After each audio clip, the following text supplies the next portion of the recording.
بسم آب وولد ومنفس قدوس أحدو أملاك هادره لا إله قال سغا كون وتولد منها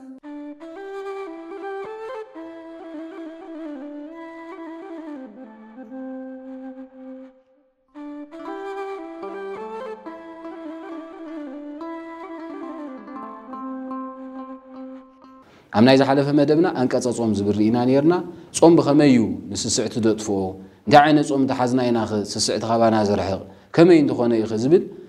سفح زبل ممره رينا نيرنا مالتي أبزلهم على الدماء كان فقاد እግዚአብሔር ንሪኦ እንተዳሃልዩ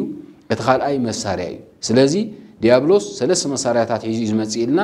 ስስዕቲ ትዕቢት ፍቅር ገንዘብ ናይዚኦም ሰለስተ መሳሪያ ድማ መከላኸሊኦም ድማ ጾም ጸሎት ምጽዋት ይልና ስለዚ ጾም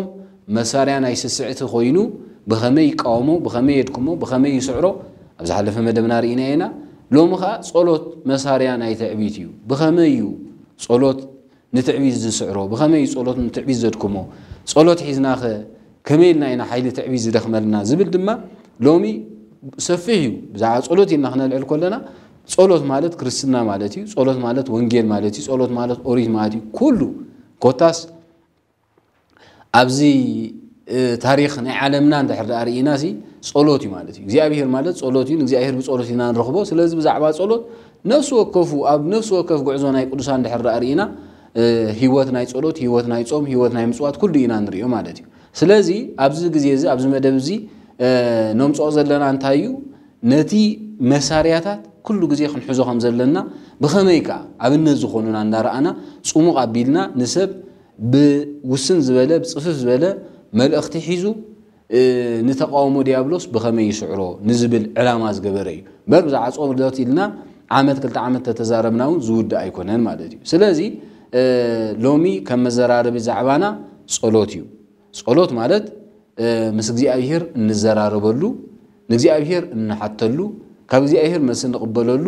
መሳሪሒ ማለት እዩ ስለዚህ ጸሎት ዝብል እዚ መሳሪሒ ስም እግዚአብሔር በኸመይና እንረኸብ ዘለና በኸመይና መስ እግዚአብሔር ወደት ንፈጥር በኸመይና እግዚአብሔር አምላኽና ኸውን ንገብሮ በኸመይና ኸንሕና ውሉዱ ንኸውን ስለዚህ አይንጽልና አለና ማለት አይኮን ንጽልልና መልስናይ ጸሎትና በኸመይና እንረክብ ቅዱሳን እግዚአብሔር በኸመይም መልስናይ ጸሎቶም ረኺቦም ዝብሉ ነጥብታት ናይ ሎም ዕለት መዘራረቢና እዮም ወይ ድማ ሎም ዕለት መንፈስ እግዚአብሔር አመንጎና ሓዲሩ ነዚ መልእኽቲ እዚ ክልእኸልናን ክምህረናን እዩ ብሓቂ ንዓና ንምህረሉ ነሰውዕለሉ ቦና ነቲ ሰማዕ ድማ ሰሚዑ ዘሰውዕል ዝነልቦና ክቦን ከሎ ብሓቂ ምስማዕ ስማዓሎ ግን ሰሚዕኻ ብልብኻ ኣትዩ ፍራዩ ሎሚ ዝውሕደና ዘሎሞ ጸሎት ዝብል ኢሎም ማዓንቲ መምህር መዘራረቢ ዛዕባና ኮይኑ ዘሎ መጀመርያ ብመግለጺኡ እንተጀመርና ዝሓሸ እዩ ጸሎሲ ኩሉ ሰብ እኳ ገለ ገምጋም ክልዎ ይኽእል ገለ ሚዛን ክልዎ ይኽእል ግን ጸሎት እንታይ እዩ ቤተክርስቲያን ኣገላልጻ እንታይ እዩ በኸመይና ንሪኦን ጸሎት ዝብል ብኡ እንተንጅምር ዝበለጸ ይብላና መጀመሪያ እንኳን እግዚአብሔር ደጊምና በቃሉ ክንዘራረብ አብቃዕና ኃጢአትና ኃይተጸባጸበ ፈቃዱ ሆነልና መጀመሪያ ጸሎት ኣብ ትርጉሙ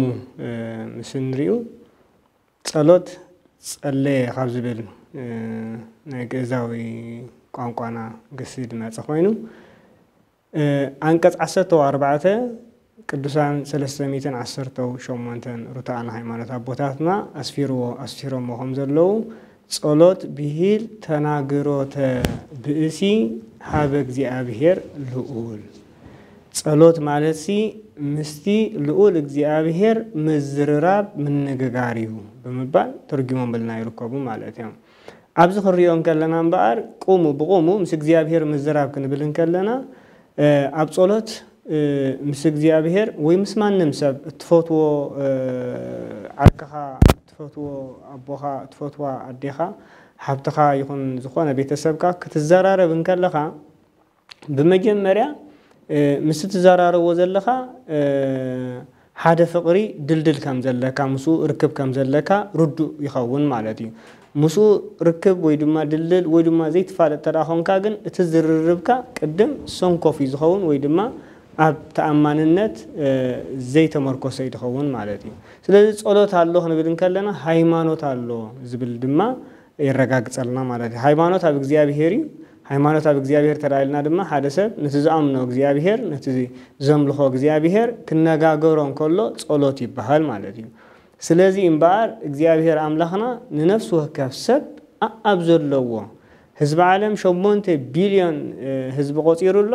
ን8 ቢሊዮን ድማ በብ ወገኑ በብናቱ ድማ ጸሎት ክሰምዓሉ ዘኽእል እግዚአብሔር አምላኽ ንናትና መንገድን ጸጋን ፈጢሮልና ማለት እዩ ስለዚህ እትን እግዚአብሔር ዝልሙኖ እግዚአብሔር ዝጽውዖ ብልቢ እዚ ሁሉ ክሰምዖ ይኽእል ግና እቲ ጸሎት ትርጉሙ ይድማ መንፈሳዊ ምስጢሩ ዘይተረዳእ ሰብ ምስ እግዚአብሔር ዘይክዘራረብ ይኽእል እዩ እንዳጸለየን ከሎ ዘይክዘራረብ ይኽእል እዩ ምክንያቱ ምዝራብ እንተራይልናዮ ንሓደ ሰብ ትዛረቦ ኣለኻ ልብኻ ኣብ ካል ዕዮ ገዛኻ ሓዳርካ ስራሕካ እንከሎ ምስኡ ግን ክትዘራረብ ትኽእል ኢኻ ወይ እውን ኣገዳሲ ዘይኮነ ዘረባ ስለምህላው ምስኡ ክትዘራረብ ወይ ድማ ክትነጋገር ትኽእል ኢኻ ማለት እዩ ምስ እግዚአብሔር ጸሎት ኢልና ንጽውዖ ቅዱሳን አቦታትና 318 ድማ ምስ እግዚአብሔር ምዝራብ ኢሎም አቀሚጦምልና ደለው እንባር ጸሎት ሰለስተ ወገን እዩ ማለት እዩ ተቀዳማይ ናይ ከንፈር ካውን ከሎ እትኻላይ ናይ እምሮ እዩ እትሳልሳይ ድማ ናይ ልቡና እዩ ማለት እዩ እዚኦም ሰለስቲኦም እንተዳ ዘይተዋሃሂዶም ትርጉም የብሎምን ማለት እዩ ከንፈር ጸልዩ ከንፈር ዘሚሩ ከንፈር ማህሌት ሓዲሩ ከንፈር استفلاله مزمور داوود نبلو وداسي مريم نبلو درسان ميكائيل نبلو استفلاله ጸሎታት ከንፈር ክጽልይ ወድማ ክዝምሩ ከመስግን ክደርስ ይኽእል ማለት እዩ ካው ናብ አይምሮ ይድኸይድ ማለት እዩ አይምሮ ድማ ንቑሕ ኮይኑ ድማ ነቲ ጸሎት ድማ ክጽልዮ ከምብቦን ፊደላቱን ቃላቱን ከስተውዕለ ይኽእል ማለት እዩ እዚ ናይ ኣብ አይምሮ ዝርከቢ ምስጢሩ ዋላ ክርድኦ ይኽእል ማለት እዩ ልቡና ንብልን ከለና ግን ካፍቲ ናይ ከንፈርን ናይ አይምሮን ዓሚቕ ዘአተወ ልቡና ማለት ምስ እግዚአብሔር ምንግጋሪ ማለት ልብ ምህላዊ ወይ ድማ ልብ ደቅ ሰባት ኣብ ልብ እግዚአብሔር ምህላዊ ማለት ስለዚህ እቲ ልዑል ፈጣሪና እግዚአብሔር አምላኽና ንሁሉ ዝደልየ ነገር እንተዳሃልዩ ኣብ ማርቆስ ወንጌል ክርስቶስ መድኃኔ ዓለም ንፈሪሳውያንን አይሁድን ታይልዎም ነሩ ነቢ ኢሳይያስ ሰናይ ተነበየ በእንቲአክሙ ነቢ ኢሳይያስ ብዛዕባኹም ጽቡቕ ተናጊሩሎ እንታይ ዝብል እዩ እንተዳ ኢልና እምበር ዝምቱ ህዝብ በከናፍሪሆም ያከብሩኒ ወበልቦም ሰነዋሃ ይርህቁ እምኔ እዚ ህዝብ እዚ በከናፍሩ يخبرني يمسجنني لبجنا كاباي أزي زرحة يويبن لذي أبزي نريان تراهلنا ناي كنافرن ناي لبن إجزاء صلوت ناي كم زقبال ناي كنافر صلوت فريساويان نيرومي مالتي أيهود نيرومي مالتي أودي من نبي إسحاق نسرائيلاويان زوا قسم وقسا نعهدكم من يجبائي ملكتي بمبال كريستوس مدهني عالم صلوتنا نيناي كخون كم زلوا كمي كخون كم زلوا قالات طراي كخون كم زيبلو نغزاوير املاح مسغانا ينعخا يخون قدوس قدوس قدوس إلكا كتمسغنو تخلي هان نغزاوير كتمسغنو كتلمونو تخلي ها مالتي غنا بلب زصلن بخنافر زصلن ببينو مهانو كريستوس مدهاني عالم بار نزي ጠንቂቆ ይነግረና ማለት ስለዚህም ሩታና ሃይማኖት 318 ሩታና ሃይማኖት አበውን አቦታትና እንታይሎምና ጸሎት ቢሂል ተናገሮተ ሰብ ምስለ እግዚአብሔር ልዑል ምስቲ ልዑል ዝኾነ እግዚአብሔር አምላኽ እንታይ ምግባሪ ምዝርራብ ይሉ ስለዚህ ናይ ከናፈር አይኮነን ሓደ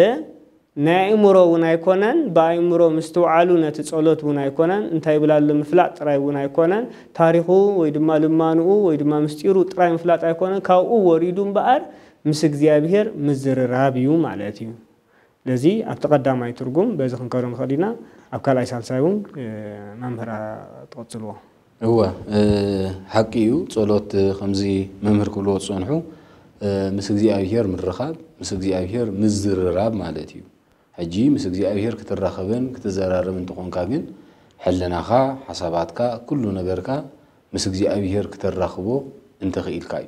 نسمع مو زي نستوعله نجارله نجي مسمعن مستوعلن النبيني بزوج جزء يسبك سمع يخيليو كالسوعل جن زي كله الجزير له هذا جزيها بزوج جزء يسبك سمع يخيليو زي يردو خالله مالتي حجي مسوعلن مرد أنزل له ويخون زله مخنياته سب كل عينة قانقا علم زله سمع يخيليو أتي حدا زي كله نجارنتاي كردو زي كده حجي خالق قانقا نه هاجر كازي كونه هاجر كاوس أزله قانقا كسمعات خيليها جن كتردو تخينها كتردو أنت خونكا كتمهارو لك كتسوعلو لك مالتي تماهير كاون كتردو تخونكا كتسوعلا لك سلازي صلوت مالت كاب آفن كاب قداماو نجر نوصعي أبلبي أبا إمروز قبري مالتي بزوح جزي نحنا نكون نقبرينا بفلاي أو نزل سمايا زبط صلوت تدقاقيمو سلازي صلى حدا جزي معاش جميرنا معاش ودينا يونا ينفلتنا خمسة نمر كله صنحو ناي كنافر له ناي لبونا ناي أيمرو له ناي لبونا له يلوم ولا ون حدا جزي أبكم فرت دريتو زترفلو جزي له مالتي أيمرو خان تايلكا انتاي خا دقمص اني خا معاس دقيم كاي معاس ودي خاون كيف لته كنافر كاس لزلو مودو طرحنا تقال جزي أبيهر صلوز جبركا خوينو سمعكا جزي له سلازي ازوم ثلاث نجارات متأسسار يدلي إذا خن بالكلنا جن بخنفرنا تراي زل صلوت كنا قارص لنا مالت هيكون كل جزء أو حدا درجة أو حدا عبيتك بس حنت رأخوينو مجمريا نتحزنا يزلنا بتدقاقا من أكبرنا زقود لنا من ملايو يتعيو خون زلوا صلوت أقارص كازي يكون كان فوت منت بس الناس اللي خايخة نزقود لك هات من زلك سلازي سبات نحل حدهم كردادو أنتو خوينو سبات نحل حدهم كزرارو أنتو خوينو لك سمكاس أويعهم أخبيرهم كعللوها كزاروها خلوي أبز حجي كلها نغنى سوعلو زلنا أنا أبنت أنا دلاي خوينا حادثة بخير كله سويعي وخعلو لي لأن تزاركون كله السن دحر أسقيلو إن دحر أنا أمونجها مديسة كهل حسابات حيزة وين دحر زي تزاركوا نتسمع على خندي حرقة ردي مالتي سلازم إحنا نبزي أهر كله زي دليت خوينا إنا نقرب زود لنا خمن لنا إنا نبزي أهر نمس أو زي أهر نقرب كلنا دليت خوينا نقرب كلنا قل لك زي أبيهر كنا الزرار ويلنا لا تتصبنا كلنا بزقباء النحر زين الزرار وخينا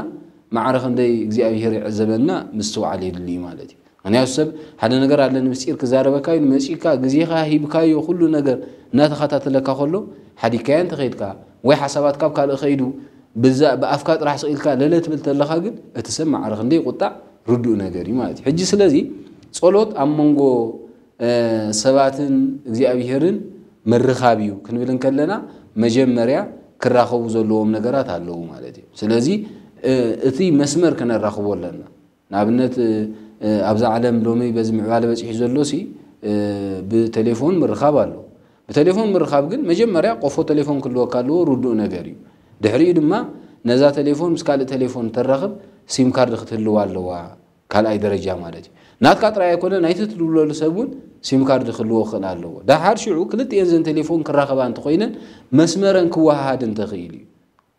دحر مسمرن كواحد زي كيلو وي مسمر دحر تقاريصو سيم كارد تليفون سلاز حاسكا تراخب مالت ايكون እዚ ግን ብኺደ ዝኸይድ እዩ ማለት እዩ ቅድም ቴሌፎን ክልዎ ካሎ ድሕሪ ሲም ካርድ ክልዎ ካሎ ድሕሪኡ መስመር ክራኸባሉ ድሕሪኡ ድማ ንስኻ ክትዛረቦ ዝደለኻ ክትብጽሖ ዝደለኻ መልእኽቲ እውን ክትፈልጦ ኣለካ ብዝግባእ ማለት እዩ ንመን እንታይ ትብሎ ክትፈልጥ ኣለካ ማለት እዩ ንሓኪም እንዳደወልካ ብዛዕባ ኣስቤዛ እንድሕር ተሓቱ ኮንካ ጌና ኣይ መልእኽትኻ ንምብጻሕ ድልዋ ኣይኮንካን ዘለኻ ማለት እዩ ስለዚ بقدم تختل كم زخن تقصد أنا هنا هذا سب مسجي أهير كراخب أنت لا أخوينه مجمرة أقول مسجي أهيرن كقوم على له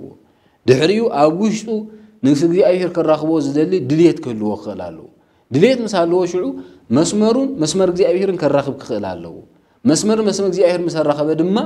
قدم كزي أهير كحطه زلوا نجر كفلت على مالتي زيهم 4 يوم نجارات بقدم تختل لحد توحيده زي أهير لك صلوتو لصادق اماف اسك اذن يبل ناي صادق سب صلوت كاب اف كسع اذنيو لكع كافنا تزاربنا يقال ابزنا خبصع غزي يوسني ناي صادق سب صلوت دما لكع قلطيفيو اب اذني እግዚአብሔር ዝበጽሕ قلطيفي ملاش زوابو مخنياتو اب بيت እግዚአብሔር አለው እትን እግዚአብሔር ሒዞ መቆርቡ ዘለዎም ነገር አለው መስመሮም ምስ እግዚአብሔር ድርخوቢ ንእግዚአብሔር ድማ እንታይ ሓትዎ ብዝግባ ስለዚህ ፈልጦቶም ቅዱሳን እግዚአብሔር በዚ መንገድ እዚ ጸሎት ናቶም ኩሉ ግዜ መስለው ካብ እግዚአብሔር ምስ እግዚአብሔር ድማ ልክ አፍና አፍ ገጽ ንገጽ ተዛሪቦም ቅዱሳን ናይ እግዚአብሔር ማለት እዩ ስለዚ ኣብዚ ግዜ እዚ ባዕሉን ወንጌል ማቴዎስ ምዕራፍ 6 بقدم تختل كن رؤينا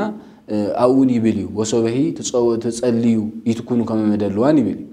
كتصليو خلهم كم تم جبوزا سبات هيتكونوا زبلون على سلازي أتصلي أنا كميك هون كم زلوا بريهو أبزون تقميت الله بزخونا جن أو زلوا حدا كنملو أزلنا أبتي كتصليو خلهم كم تم جبوزا هيتكونوا صوم نمر أي سبيلهم يمتصليو عصبهم دم أبز مدرسة قبيلهم ما يلو أقمت أقول له قويت أبقى على تومالتي مو زخاء سكي كم يوم نيرهم صحفت فريساويان أبز صلاتهم صلات ديم زي قبرون يرهم وي واحد صلات دين يروهم نبي تدي أحر يوم دي قصقصون يرهم ويس انتاين يرهم نزبل كأسكي أو خا مستناي فريساويان مزلهم زلوا هيوتنا أم أسيرنا انتقلناهم زبالة سيز بالحساب لنا تبو هبتي من شيء تناي ترجم من دحر وطينا هول لغيزه نا እግዚአብሔር ዝፈቅዶ ጸሎት አይኮነን ማለት እዩ ፈሪሳውያንን ሊቃነ ካህናትን ሽግሮም እንታይ ነይሩ ክርስቶስ መድኃኔ ዓለም ብዙሕ ጊዜ ግቡዛት ኢሉ ይነቅፎም ነይሩ ይዝልፎም ነይሩ ስለምንታይ ንምንታይ ጸሎቶም ለተሰማ ከምኦም ቤት መቅደስ ዝመላለስ የለን ከምኦም ኣብ ቤት መቅደስ ኮይኑ ዝጽልይ የለን ታይዳ ኮይኖም እቲ ኩሉ ስርዓት ናይቲ ቤት መቅደስ ድማ የተግብርዎም ነይሮም ግን ክርስቶስ ካ ይዘልፎም ነይሩ ማለት እዩ ኣብዚ ክልተ ነገራት ኢና ክርኢ እቲ ቀዳማይ ኣቀዲሞም 318 ዝበልዋ ቃል ከይረሳዕና ጸሎት ምስ እግዚአብሔር ምንጋር እዩ እንተዳይ ምዝራብ እንተዳይልና ልክዕ መምህር ክብሎ ከም ጸንሑ እንታይ ክብልና ጸኒሖም ሓደ ሰብ ምሳኻን ከሎ ልብኻ ወይ ድማ ልቡ ኣብ ካልእ እንተዳሃልዩ እስኻ እውን ትዝርብ እንተዋዓልካ ትርጉም መብሉን ማለት እዩ ወይ ድማ እስኻ ልብኻ ኣብ ካልእ ኮይኑ ኣብ መንጎ ድማ ካብቲ ዝትብሎ ጸናሕካ ሓሳብ እንተዳ ወፂኻ ትርጉም ዘለዎ ኣይኮነን ማለት እዩ ሓደ ጉዕዞ ክትጓዓዝ ተበጊስካ ንኣብነት ናይ ሓደ 3 ኪሎ ሜትር ክትጓዓዝ ኣለኻ ካብቲ ተበገስካዮ ክሳብቲ ቤትካ ንበሎ ሓሳብካ ኣብ ዓሚቕ ኣብ ካልእ ሓሳብ ኣሎ እቲ መንገድ ግን ከድካዮ ኣይጠፋካኒው ኣብቲ ቦታ ድማ ትበጽሕ ኣቡነ ዘበሰማያ ድማ ልክዕ ትፈልጤኻ ኩሉ ግዜ ትደግሞ ኢኻ ልክዕ ከምቲ መንገዲ ገዛኻ ድማ ትፈልጤኻ ማለት እዩ መንገዲ ገዛኻ ይትጋገኒ ኣብ ገዛኻ ትበጽሕ ኢኻ እንትኾነ ግን ኣበይ ነርካ ኣብ መንገዲ መን ረኺብካ መን ነይሩ እንታይ ነይሩ ኢሎም ሓቲቶምካ ክትምልስ ኣይትኽእልኒኻ ማለት እዩ ምስ እግዚአብሔር ዘይራኸብ ሰብ ድማ ነቲ ጸሎት ክብሎ ይኽእል እዩ ብቃላት ክደግሞ ይኽእል እዩ እንትኾነ ግን ምስ እግዚአብሔር ተራኺቡ ኣይባሃልን እዩ ማለት እዩ ፈሪሳውያን ድማ ሽግሮም እንታይ ነይሩ እንተዳ ተባሂሉ ክርስቶስ መድኃኔ ዓለም ከምቶም ፈሪሳውያን ኣይትኾኑ ከምቶም ግቡዛት እንታዮም ኮይኖም እንተዳ ተባሂሉ ንሳቶም ኣብቲ ሞካርብቲ ይብሉ ወይ ድማ ኣብቲ መኣዝን ናይ ቤተ ክርስቲያን ኩሉ ሰብ አንቀጸ ምጽዋት ወይ ድማ ናይ ምጽዋት ደረጃ ዝበሃል ነይሩ ዝምጽውትሉ ኩሉ ሰብ ክምጽውት እንከሎ ክሪኦም ምእንቲ ኣብ መንገዲ ኮይኖም ይጽልዩ ነይሮም ማለት እዩ ኣብቲ ኩርናዓት ቤተ ክርስቲያን ኮይኖም ናይ ቤተ እግዚአብሔር ቤት መቅደስ ኮይኖም ይጽልዩ ነይሮም እንታይ ትዕላሞም ንምንታዮም ኣብኡ ኮይኖም ዝጽልዩ ነይሮም እንተዳይልና እምበር ኣብ ልቡናኦም ዝነበረ ዕላማ ምስ እግዚአብሔር ምዝርራብ ዝብል ኣይነበረን ማለት እዩ እንታይ ዳ እንተዳ ተባሂሉ ንሳቶም ጸሎቶም ብህዝቢ ምእንቲ ክነኣዱ ቅዱስ ቅዱስ ጻድቕ ጻድቕ ምእንቲ ክበሃሉ ንጹሃን ኢሎም ምእንቲ ሰባት ክንእድዎም ከኽብርዎም ናይ እግዚአብሔር ሰብ እዩ ናይ እግዚአብሔር ካህን እዩ ናይ እግዚአብሔር ኣገልጋሊ እዩ ተባሂሎም ምእንቲ ክነኣዱ ነይራ ኣብዚኣ ነይራ ተዓላማ ማለት እዩ ስለዚ ካብቲ ከንፈር ንጀምር እቲ ዝጽልይዎ ዝነበሩ ናይ ከናፈር ጸሎት ናይ ኣእምሮ ንቕሓት ናይ ልቡና ውሳጤ ምስ እግዚአብሔር ምርኻብ ዝበሃል ኣይነበረን ማለት እዮም እዚአን ሰለስቲአን እንተዳ ዘይተተሓሒዘን ድማ ጸሎት ኣይበሃልኒ ጸሎት ምስ እግዚአብሔር ምንግጋር ተኮይኑ ድማ ምስ እግዚአብሔር ተራኺቦም ኣይበሃልኒ ካብ እግዚአብሔር ድማ ወቐሳ እምበር ሞገስ ኣይረኸቡን ሊቃነ ካህናትን ፈሪሳውያንን ማለት እዮም ስለዚኦም ክርስቶስ መድኃኔ ዓለም ናብ ክልተ መሲሉ ብክልተ ሰባት እቲ ፈሪሳውን እቲ ተጋውን ክጽልዩ ናብ ቤት መቅደስ ከዱ እቲ ፈሪሳው ድማ ናብ እግዚአብሔር ከምዚሉ ጸለየ ኦ እግዚአብሔር ኣነ ኣብ ሰሙን ክልተ ግዜ እጾመልካ ካብ እቶቶይ ድማ ኣስራት ቦክራት እህበካ ዕሽር አውፅእ እህበካ ብምባል ኣብ ቅድሚ እግዚአብሔር እቲ ዝገብሮ ዘሎ ጽድቂ እቲ ዝገብሮ ዘሎ ግብሪ ንእግዚአብሔር ብምንጋር ይጀሚሩ ማለት እዩ እቲ ካልኣይ ተጋው ድማ ንሰማይ አንቃሪሩ ክጥምት እኳ አይደፈረን እንታይ ደኣ ኣብ ውሽጡ ኣብ ልቡናኡ ንዝነበሮ አበሳን ኃጢያትን ድኽመትን አፍ ልቡ እንዳሃረመ እንታይ በለይሉ አምላኽ እግዚአብሔር ንዓይ ንኃጢያተኛ መሐረኒ እናበለ ጸለየ ይብን ስለዚህ ናይዚኦም ክልተ ሰባት ጸሎት እግዚአብሔር ክርስቶስ መድኃኒ ዓለም ዝሞገሶ ነቲ ተጋው እምበር ነቲ ፈሪሳዊ ነበረን ስለምንታይ ንሱ ኣብ ሰሙን ክልተ ግዜ ጾም ተኮይኑ እግዚአብሔር ክልተ ግዜ ጾመልካ እንተወለ እንታይ ሽግር ነይርዎ ካብ እቶቱ ዕሽር እንተውፅእ ዕሽር ደውፃልካ እንተበለ እንታይ ሽግር ነይርዎ እንተራይልና ኣብ ቅድሚ እግዚአብሔር ቀሪቡ እንታይ ዝገብር ደሎ ልክዕ ከምቶም ፈሪሳውያን ልክዕ ከምቶም ሊቃነ ካህናት ኣብቲ መካረብቲ ኮይኖም ጸሎቶም ዘካይዱ ነቶም ሰባት ድማ ጻድቕ ምንት ክባሃሉ ዝገብርዎ ዝነበሩ እዚ ሰብ እዚ ድማ ኣብ ቅድሚ እግዚአብሔር ቀሪቡ ንእግዚአብሔር አይፈልጦን እግዚአብሔር ድማ ጻድቕ ኮይኑ ዝቀርቦ ደሎ ማለት እዩ ቅኑዕ ኮይኑ ይቀርበሎ ኣነ ክልተ ግዜ እጸውም እንደገና ድማ ካብ እቶተይ ዕሽር ህበካ ኣብ ቤት መቅደስ መጽኢ ድማ ከም ዝጽሊ ጻድቕ ኮይኑ ቅድሚ እግዚአብሔር ንጹህ ኮይኑ ዝቀርብ ደሎ ማለት እዩ ነቲ ልብን ኮላሊትን ዝምርምር እግዚአብሔር ልብ ዝሐስቡ ሐሳብ ዝፈልጥ እግዚአብሔር ከደናግሮ ይፈቲኑ ማለት እዩ ንሱ እንታይ ትሽግሩ ነይሩ እንተዳይልና እዚ ሰብ እዚ ልክዕ ሰባት ደቅ ሰባት ኮይና ካብ አበሳ ዓሪፍና ይንፈልጥና ካብ ኃጢያት አበሳ ዓሪፍና አይንፈልጥና ማለት እዩ ስለዚህ ይንፈልጥ ድማ ቀደም ምስቲ ሰብ ነቲ ዝበደልናዮ ነቲ አቀዲምና ክንብድሎ ጸናሕና ይቅሬታ ከይሓተትና ደሓንደላኻ ከመይለኻ እንተዳይልናዮ እቲ ሰብ ጽቡቕ ናይ ክስምዖኒ ኣነ ከምዚ ገረልካ እንተዳ ትብሎኾንካ ንሓደ ሰብ ተራ ሰብ እኳ ዳ ኣይኮነን ልኡል እግዚአብሔር ማለት እዩ እቲ አቀዲሙ ጸናሐ በደል እቲ አቀዲሙ አቀይምካዮ ጸናሕካ ልቡ አጉሂኻዮ ጸናሕካ ከም ተራ ነገር ቆፂርካ ከምዚ ይበደልካዮ ወላ አንተ ከምዚ ገበርካዮ ሆንካ ብላዕሊ ክትኮነሉ እንከለኻ ካብዚ ድኸፍእ የለን ነቲ ሰብ ድማ ባህ ይብሎኒ ማለት እዩ እግዚአብሔር ድማ ልክዕ ነዚ ሰብ እዚ ክቕበሎ ኣይኽእልን እዩ ምክንያቱ ንዝበደሎ በደል ረጊጹ ኣብተን ዝነበራ ሒደት ዝኾና ምጽዋቱን ጾሙን ንዓን ጠቂሱ ምስ እግዚአብሔር ክራኸብ ይሓስብ ነይሩ እግዚአብሔር ድማ ትሑት ልቢ እዩ ዝፈቱ ወይ ድማ ዝብህግ ማለት እዩ መስዋዕቱስ ለእግዚአብሔር መንፈስ የዋህ ልበ አምላክ ቅዱስ ዳዊት ነዚያ ቃል እዚያ ክናገር አንከሎ ናይ እግዚአብሔር መስዋዕት ናብ እግዚአብሔር ዝቀርብ መስዋዕቲ እንታይ የዋህ መንፈስ እዩ የዋህ መንፈስ ድማ የዋህ ልቡና ትሑት መንፈስ ንኃጢያቱ ንአበሳኡ ልዕል አቢሉ ንዝገብሮ ሂደት ግብር ጽድቅ ድማ ከምዚ ይገበሮ ኮይኑ ዝቀርብ ጻድቕ እዚ መንፈስ የዋህ ይባሃል ማለት እዩ ስለዚህ እዚ ዓይነት ልቡና ንፈሪሳውያን አይነበሮምን ስለዚህ ነበሮም ድማ ተወቂሶም እቲ ፈሪሳዊ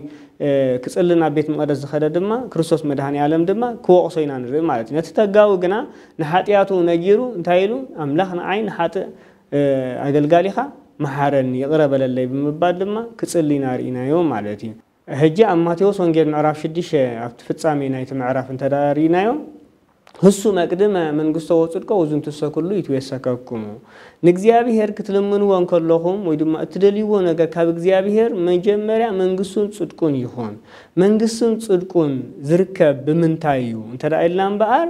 منفس يواه بمحازي جزيابيهر نخول تلمنوا يفلت السماء وبخم كيلمنكم مخلهم يفلط انتي كم زدليكم እግዚአብሔር ግን ሓንቲ ነገር አለ ኻባና ንሕና ድማ ክንጠቀሳን ንሕና ድማ ክንፈልጣን ንሕና ድማ ቅድሚ ክንእመናን ዝደልየና ማለት ንሳ ድማ እንታይ አንተ ተባሂላ ነታ ናይ ገዛእ ርእስና ስንፍናና አበሳና ኃጢያትና በደልና ክንእመን ከለና ንኹሉ ዝተረፈ ብስጋን ብነፍስን ዘድልየና ድማ እግዚአብሔር ይህበና ማለት እዩ እግዚአብሔር ግን ሓንቲ ነገር ካባና ይደሊ ንሳ ድማ መንፈስ የዋህ ስለዚህም ፈሪሳውያንን ሊቃነ ካህናትን ምስ እግዚአብሔር ርክብ ዘይነበሮ ምስ እግዚአብሔር ርክብ ዘለዎ ሰብ ንኽብድል ዘለዎ ቦታ ጸቢብ ይኸውን ማለት እዩ ካብ እግዚአብሔር ዝተፈለየኻ መንፈስ ርኹስ እዩ ቦታኡ መሕደር እዩ ክገብሮ መንፈስ ርኹስ ድማ ዲያብሎስ ክሳብ ምንታይ እዩ ዘኺደካ እንተዳይልና ክሳብ ዝከኣሎ ክሳዕቲ ሲኦል ገሃነም እሳት ተዳ ኮይና ታናይ መወዳእታ ክሳብኣ ከእትወካ ይድጽዕር ማለት እዩ የውሂው رهريو تباهيلو سيطان سيولي توكا كابان لعلو انت تكالو لعليم قبرا ሊቃነ ካህናትን ፈሪሳውያን ድማ ሽግሮም መንፈስ ቅዱስ አይሓዙን እግዚአብሔር አይሓዙን እግዚአብሔር እንተዛ ዘይሒስካ ድማ ምስ እግዚአብሔር ዘይዘራረብ ሰብ ምስ እግዚአብሔር ዘይነጋገር ሰብ ድማ በደሉ ኃጢያቱን ከስተውዕል አይኽእልኒ በደሎም ከስተውዕሉ ስለዘይካሉ ድማ በደልመን ይርኢ ነይሮም ነቲ ንጹህ ባህሪ ዝኾነ መድኃኒ ዓለም በደሉ ኸኣሪ ደድሕሪዩ 3 ዓመትን 3 ወርሕን ወንጀለ መንግስት ከስተምር እንከሎ ካብ አፉ ውዳቕ እንተረኸቡ መክሰስ ዝኾኖም ተረኸቡ ደድሕሪዩ ድማ ፍቆዶ ጉባኤታት ይሳተፉ ነይሮም ምስታፎም ግን ክሰምዑ ክመሃሩ ወንጌል ከዋህሉሊ ነበረን ታይዳ አንተ ተባሂሉ ንክርስቶስ መድኃኒ ዓለም መክሰስ ዝኾኖም ቃላት ከምጹ ጥራይ ነይሩ ማለት እዩ ስለዚ ጸሎት ማለት ምስ እግዚአብሔር ምዝራብ ተራእልና ምስ እግዚአብሔር ዘራረብ ሰብ ድማ ትሕት ኢሉ ይዘራረብ ማለት እዩ ድሄርና ተዕላማ ናይቲ ጸሎት ኣብቲ ክርስቶስ መድኃኒ ዓለም ዘስተምሃረና ኣብ ገዳመ ቆሮንቶስ ኮይኑ ንትዕቢትን ንስስዕትን ንፍቅር ገንዘብን ካብ ዝሰዓረለን ሰለስተ ናይ ዲያብሎስ መሳርያ ናይ መንፈስ ቅዱስ መሳርያ መንን የረን ተባሂላ እምበር እዛ ጸሎት እዚኣ ምስ ጾምን ምስ ምጽዋትን ተቀዳማይ ቦታ ትሕዝ ማለት እዩ ጸሎት ዘይብሉ ጾም ትርጉም የብሉን ማለት እዩ ጥሚ ውዕልካ ምብላዕ ይክኸውን ማለት እዩ ጸሎት ምስ እግዚአብሔር ዘራኸብ ካብ ኮነ እቶም ዝተረፉ ጾምን ምጽዋትን ብዘይ ጸሎት ወልሃን ትርጉም የብሎም ማለት እዩ ስለዚ ጸሎት መሰረት ኩሎም ትሩፋቲ ወይ ድማ መሰረት ኩሎም ስነ ምግባራቲ ጸሎት እንተዳ ዘይብሉ ዝኾነን ዓይነት ስነ ምግባር ዋጋ የብሉን ማለት ምስ እግዚአብሔር ዘይብሉ ስነ ምግባር ኸውናሉ ማለት እዩ መንፈስ ዘይብሉ ስነ ምግባር ኸውናሉ ማለት እዩ ስለዚ ናይ ፈሪሳውያን ናይ ፈሪሳው ዝጽል ዝነበረን ናይ ዚኦም ኩሎም ሽግሮም እንታይ ነይሩ እንተዳ ተባሂሉ ምስ እግዚአብሔር ምዝራብ ምንጋር አይነበረን እንታይ ዳ ምሰባት ይነሩት ምንጋሮም ሰባት እንታይ ክብሉና ሰባት ከመይሎም ይንኡዱና ሰባት ከመይ ገሮም አገልገልትና እግዚአብሔር ይብሉና ይንኡዱና ሞገስ ይሁቡና ኣብ ቅድሚዮም ከመይ ነኸብር ስለዚ እግዚአብሔር አይደናገርኒ እግዚአብሔር አይሽፈጥኒ እግዚአብሔር ክትሽፍጠይ ትኸለኒሃ ኣብ ቅድሚ እግዚአብሔር ቆምካ ከምቲ ተጋዊ ንዓይን ሓጥ መሐረኒ ምባሊ ማለት እዩ ናይ ቤተ ክርስቲያንና ጸሎት እውን ተራ ሪናዮ ምህለላ እግዚኦ መሐረነ ክርስቶስ ይዲ ጅምር ማለት እዩ እግዚኦ ጎይታ መሐረና ኢየሱስ ክርስቶስ ጎይታና መሐረና ይቅረበለልና ንኃጢአትና ካል አይኮነ ካል ሁሉ ኸበናይ ማለት እዩ በእንተ እግዚእትነ ማርያም መሐረነ ክርስቶስ ምእንቲ ወላዲትካ ምእንቲ እግዚእትነ ማርያም ምእንቲ እመቤትና ማርያም ድማ መሐረና ነየን ንኃጢአትና ናበሳና ንኃጢአትና እንተዳ ምሄሩና ካልኦት ኩሎም ክወሃቡና እዮም ማለት እዩ ምእንቲ ሚካኤል ንበል ምእንቲ ገብርኤል ንበል ምእንቲ ሩፋኤል ንበል ኩሎም ቅዱሳን ዋላ ንጥቀሶም አመወዳታ ንጠቅሳ ነገር እንተዳ ሃልያ እምበር መሐረነ ክርስቶስ ትብልያ ማለት እዩ እዚያ ድማ ክርስቶስ መድኃኒ ዓለም ዝመሐረናን ዘስተምሃረናን ቃልያ ማለት እዩ ስሬት ክወሃብ እንከሎ ካህናት አቦታትና ስሬት ክውና እንከሎ እንታይ ብሉዮም ዝብሉና 12 ጊዜ እግዚኦ መሐረነ ክርስቶስ ኦ ጎይታ መሐረና ከኃጢአትና አንጻሃና ይቅረበለልና በሉ የምዱብልና ማለት እዩ ስለዚ ናይ ቤተ ክርስቲያንና ጸሎት ሰንሰለት ምስ ሐዋርያት ድማ ምስ ክርስቶስ ስለዝኾነ ናይ ክርስቶስ ትምህርት ድማ እንታይ ነይሩ ኣብ ቅድሚ እግዚአብሔር ትሑስ መንፈስ ወኒንካ ንእግዚአብሔር ምርካብ ዝብል ነይሩ ማለት እዩ ስለዚ ካብቲ ጸሎት ዝብል ትርጉም ውፅእ ዝበለ ኩሉ እምበር ንእግዚአብሔር ክረኽቦ አይኽእልን እዩ ጸሎት ምስ እግዚአብሔር ምርኻብ እንተራእልና ብኸመይ ኣገባብ ንዝብል ድሕርና ክንሪኦ ንኽእል ኢና ነፍሲ ወከፍ ናይ ቅዱስ ቤተ ክርስቲያንና ታሪክ እንተዳሪና ግን ኩሎም እግዚአብሔር ዝተራኸቡን እግዚአብሔር ዘመጎሶም እንተዳሪና ንኃጢአቶም ዝተኣመኑ ትሕት ዝበሉ መንፈስ የዋህ ዝሓዙን ሰባትን ቅዱሳን እዮም ነይሮም ማለት እዩ ወብሓቂ ጽቡቕ መብርህ እዩ ከምዚ መምህር ክብልዎ ዝጸንሑ እዩ እቲ ከምቶም ግቡዛት ጸሓፍትን ፈሪሳውያንን ኣይትኾኑ ክብል እንከሎ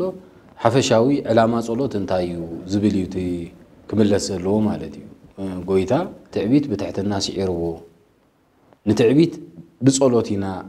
ንስዕሮ ክንብልን ከለና ጌና ኣብ ልብና እናተዓበና እንድሕር አንጽልለና ኮይና ዋጋ ይብሉን ማለት እዩ ካብዚ ተጋውን ፈሪሳዊን ካብዞም ክልቲኦም ንመሃሮኮ እቲ ሓደ እናተዓበየ ዝጽሊ ዘሎ ማለት እዩ ስለዚ ዕላማ ናይ ጸሎት ሸቱ ይወቅዕን ዘሎ ዕላማ ናይ ጸሎት ትሕትና ምምጻእ እዩ ትሕትና ምምጻእ እንድሕር ዘየለ ድማ ጌና ሸቱ ስለ ዘይሃረመ ዘሎ ክርስቶስ አምላኽና እንታይ ዝብል ልክዕ ነቲ ተጋው ተቀቢሉ ንፈሪሳው ዝነቀፈሉ ኮት ፈሪሳው ብትዕቢት ይመጽዩ ጌና ካብ ዝጎነይ ዘሎ ተጋዊ ካብዚ ተቀባል ቀረጽ كمز سلازي جبركاني يمسجنك الله خبل كله ننبسل علا بيلو نتي أبغون زلوا بصايد ما كم حدا زي تأكم جير خوصه خلينا نري ما لدي سلازي جينا تحت النازي حازت صلوت كبهال أي كيلنيو تحت النا زي من صلوت كبهال أي كيلني سلازي خونه يغا كم توم صحافة فريساويان كم توم كبوزات هاي تخونه خبل كله الصوم انتايو تعبي تحيزهم يمزخودو مخنياتو أبرئ السب قبل كبلو سلاز داليو صلوتهم كرأي لهم يدلي نيرو كله نقولهم ماج كله أقول قلتهم كرأي لهم يدلي نيرو إذن تايو صلوتهم نجزي أبيهرت أمتز جبرة زي كنا نيرو نمن ده نسبات أمتز جبرة لعنهم بخمي الرجاجز بخمي يوم سبل على كله زخانو بخمي يوم كبرهم زر الرجاجز إذن أجرزي أمتى جيرهم يعيو سلاز نبرو كم ما يتخونو مخنياتو صلوت مستحت النمبر مستعبيد مسلع لنا أي كيدنيو نمالديو سلازي نحنا نسأل لنا خلنا لنك أنت خوينا مجمرات تحتنا يناخل حزل لنا سلاز بصلوت كأ تحتنا خمس أخلا له سلاز خونيو بيتكرشان قا بيتكجي أهل مسئنا نسأل لي كن لنك لنا بيتكرشان أي تحتنا بوتها سلاز خونتها معناته بيتكرشان هفتام يخون دخاي يخون كله بمعرة تقبلها بمعرة كله أبكر نجي أهل مسئ يسجد لا بوتها أنا هفتامي حلفاي اللي نيو أنا خمس غير لا إن بيتكرشان كم زي اللي نيو زبل سبن تخوينو كن جينا ولا مسواتو ولا صلوت كله قبلا يكون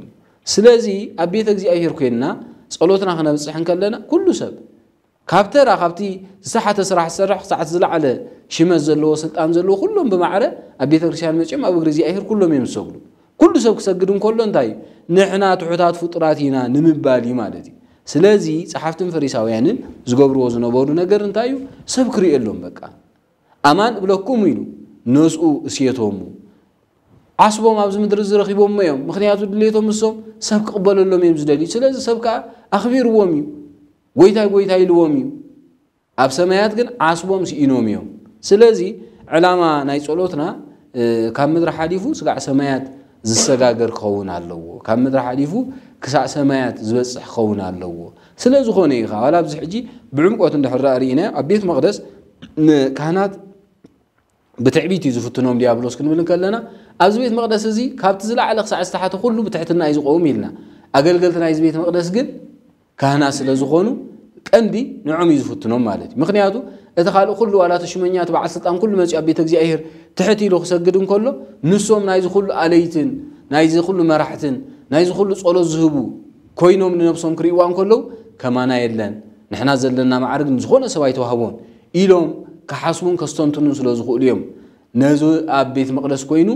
سعير لهم مالتي سلازي نسخهم دما أبيكمكم سعروا يزبلا نازلوا أبيت صلوت أبيت كريستيان مسيهم سعروا معناته كرسوس أملاخنا أبيت مقدس كوينو نتعبيت كسعرهم كله تعبيت أبي السعر أبيت أجزي أبير كونكا بمنتاي بصلوت مالتي سلازي بصلوت السعر ندحر أخوينو لو من إحنا أتصلاليانا وسون أتصلاليانا فلوت كوني كبوي أب ونجيل لوقاس معرف أسر تحموش يزلو نايت تطفو ود ندحر تاريخ رئينا لك كم عينة هيوت كنحس كنكلها لنا مخنياتو نسو كابوبو تمغيلو خيدو كابوبو كله جنزو وسيلو خيدو كيدو عبيد له كله نجرات فيه أبيت حسما خيدو كساعتنا حسما زول عمق بخبلع بيجو نيرو دلي نيرو تحرقن حدا نجر تزيلو أبيت أبوي أقلقلت أبوي أجيبهم كم دلهم ناخذ خلوص أنا بزخواره سلازي ناو أبوي كيده يقريتها حتى إلو ناب أبو خيدو يقريتها حتى خلو زولو نجر انتايو أو أبا أبسكو بكرمي كني وبسمايني أو أبوي أبكرمي خان أبكرمي فقرن بدي لإيه سلازي كم ولدك قواتزي كونه كم حدا خبارتك قصرني بمبال إذا نجرزا غميت الله مالتي سلازي أبزن تاي دليل نسو كم ولد كمان يكونن قصر ولديكو جن كم باري أخوينو أبيت أبو قمت مالتي أنا بدي لي زبل قالي حزمتي وأنا مسكون خمسة جرجت إيمن خمسة أجيمة خمسة مسكون كي خباها خمسة خوينا دي كمزي كسوم خيرن خسوم عيدن أيبلن نايزو خلو قبل تقبل أني سلازي أبكر ميخا بدي لي أمه كما حتى باروت كأورز رنيلو لك عسباري خوينو خمسة خلو أبو دما وركب قلبيتو غيرو بعال غيرو ودي مويتو نيرو تنسيو طفي نيرو ترخيبي مو بعال غورو بمبال بحقوسن بدسان تقبلوا سلازي ناب እግዚአብሔር خمسن كلنا مس እግዚአብሔር بصلوتنا نرحب كنبر كلنا دك خمس صفو ودي اب اغري بيتكريستيان سجيدنا او غويتانا اب قدميها بديلنا انامو كم باريخا قصرنا كنبلون تخيلنا كالو كل نجار يزمالا إذا تفو ود مسيكو خمس جنزة ودي وحيد نوسخن أنت زبل نيرو مسولات أودينتين لا يسلطاني نسوقن أنا بدي ليه سلزبلة جنزة رخيبو هابت رخيبو ولد النت رخيبو كله تويه تزلو خوري تملي سلو مالتي كسع حوز خوري كوينو مالتي سلازي نحن هذا ما نجزي أيه إذن زن نجارات ملمان إذن زرزرات حزنا ممسات رايزي كونسي نحن نجزي أيه استخن بلو زلنا يعني خن بلو زلنا نجزي أيه كمان هذا ما صبر لبي ناينسح لبي حس كام قرابي يزدلي سلاز زت راي كونن قال أيون قال نجارات انتهى له نريو كم سرعات زي أيه ناتنا دقافو خوينو بقلنا بقللنا إلناون بسؤالتنا حتى بزحاتينا مغنياتو كسو خمزين نجيرنا أنت أملاخ يلا خان ديها كمز زيتو قبرو كمز زيتو بلو سخنا هاللخا إلناون بزح جزء نايبقلنا مكة حاس جيرنا نجزي أبير نقمو بزحاتينا زي جيجا بتعمي جيجا إمالتي نايب كورسوس بعلو أبنتنا أبس أمسكال كوين قويتا أو أباس ريلومو اسمه يأمر يقبرو أو أبوي يقبرو يفطن يمو يقرب للومينو سلازي نا يقريت على بحيث كون ممصع له مالتي يقريتها بقر حنتي بتنكول بخفاء حيزنا مسينا لبنا እግዚአብሔር أنا خمزي له እንዳበደለን خصو كمز خد قبرني نعي كمز خد እንዳበደለን يلا خاندي خان نبلوت خوينا ناي እግዚአብሔር يريئو كو يخلو بدلنا وصعنا كل كو يفولط يخي ነገርنا يخلنا نحنا እግዚአብሔር يقرب لنا حطياتنا نتوم زودو له يقرب لهم انا بدي لك مو يقرب لنا انتيلنا بخمه يفتحلنا نعنا يزملك حما انت تمننا ግን نحناون تصبق عين رخبونينا اتي كال سب تبديلون كاون روح ነገር የለን ማለት ስለዚህ ابزي كنسوعلو ወይ كنحزو كنبرو ዘለና ነገር እዚ ነገራት እዚ ምስ እግዚአብሔር ምርኻቢ ክንብልን ከለና እግዚአብሔር ዝደልዮ እግዚአብሔር ካማና ዝጠልቦ ነገር ካ መሓዝ ይድል ማለት እዩ ምክንያቱ ከምዛ አንተ ወይ ዝበልናዮ ኣብ ሕክምና ኣስቤዛ ኮሚደረ ሽጉርቲ ክትገዝእ ኢልካይ ትኸይኒኻ ኣብ ድኳን ከይድካ ድማ ጥዕናኻ ከተማሓይሽልካይ ትኸይኒኻ ማለት እዩ ስለዚ ኣብ ኩሉ ቦታታት ንዑ ዝምጥን ንብረት ኣሎ እስኻ ትደልዮ ድማ ኣብቲ ዘድልየካ ቦታ ምኻድ እዩ ኣብ እግዚአብሔር ከይድካ ቂም በቀል ሒስካ ካልእ ትዕቢትን ካልእ ዝናን ሒስካ ምስ እግዚአብሔር ምቕራብ ማለት እዚ ዋጋን ትርጉምን ዘውህብ ኣይኮነን እዚ ክንብል ከለና ግን ደጋጊመ ዘስመረላ ዘለኹ ሓሳብያ ዘሎና የጸሎት እግዚአብሔር ኣይተቀበሎን ጽቡቕ ኣይኮነን ከምቲ እግዚአብሔር ሰምሮ ኣይኮነን ዋላውን እንተበልና ግን ነዚ ህይወት እዚ ገዲፍና ይኮናን ጸሎትና ንዕሪ እናጽለና ኢና ጉለትና ክንምልእ ዘለና እምበር ነታ ካልእ ነገርና ገዲፍና ጉለትና ክንዕሪ ኢና ምባል ጌጋ እዩ ማለት እዩ ሓደ ሰብ ትምህርትና ተማሃሮ ከሎ ትምህርት እንድሕር ሓሚቁ ትምህርት ክጎድፍ ክሳዕ ዝርዳእኒ ይብልኒ እናተማሃረ ኢኹም ዝርድኦ ክገብር ዘለዎ እምበር ትምህርት ቋሪጹ ይኮነን ኮፍ ክብል እሞ ክርዳእኒ ከምኡ ዝበሃል ነገር የለን ማለት እዩ እናተማሃረ ግን ጉድለታቱ እቲ ዘየጽንዖ ዘሎ እቲ ዘይከታተሎ ዘሎ እናተኸታተለ ብኸመይ የመሓይሽ እዩ እቲ ዋና ነገር ስለዚ ጸሎት ምስ እግዚአብሔር ምዝራብ ተኮይኑ እግዚአብሔር ክንዕልሎ ኢልና ክንከይድ ከለና ድማ ንዑ ዝምጥን ዕላላት ሒዝና ክንከይድ ከም ዘለና ሩዱ እዩ ማለት እዩ ግቡዛት ክንከውን የብልና ጸሎትና ጾምና ኩሉ ነገር እግዚአብሔር ብኸመይ ይሰምረልና እግዚአብሔር ብኸመይ ይሕጎሰልና እግዚአብሔር ብኸመይ ይቅበሎ ዝብሉ ነጥብታት ቶም ናይ መጀመርያ ነጥብ ኾኑሎ ዕላማ ጸሎትና ንእግዚአብሔር መሕጓስን እግዚአብሔር ንኽሰምዓና ምግባርን ክኸውን ከም ዘለዎ ኢና ደጋጊምና ንጠቅስ ዘለና ካብዚ ቀጺልና እንሪኦ ከምቲ ዝበልናዮ ጸሎት መቸስ ሰፊሕ ኣርእስቲ እዩ ግን ኣብዚ ኣብይ ጾምሲ ገለ ንምስትንታን ዝኸውን ነገር انت حزنا خب زبل ينبر نفس وكف او وريتنا حديثن زلو اب كل ناي ليقاونت زلو مصحفت ገንጽልናውን كل ነገር ምስ እግዚአብሔር ክራኸቡ ዝገበሮም ቅዱሳን አቦታትናውን ጸሎት ስለዝኾነ ካብ ጸሎት ወጻኢ ካልውን ዘረባ ይብልና ግን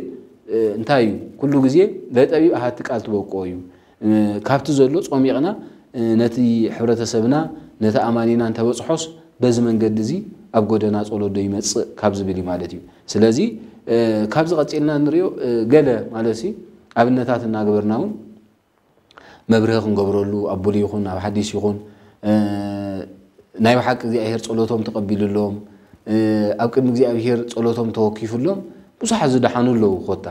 ካብዚኦም ሓደ ሓደ እናጠቀስናውን በኣብነት ክኾን ከለውን ኣዝዩ ንሰማዒ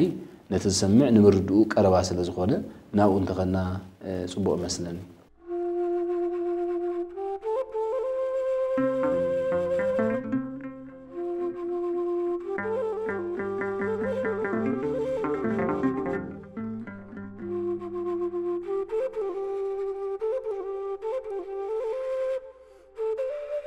you.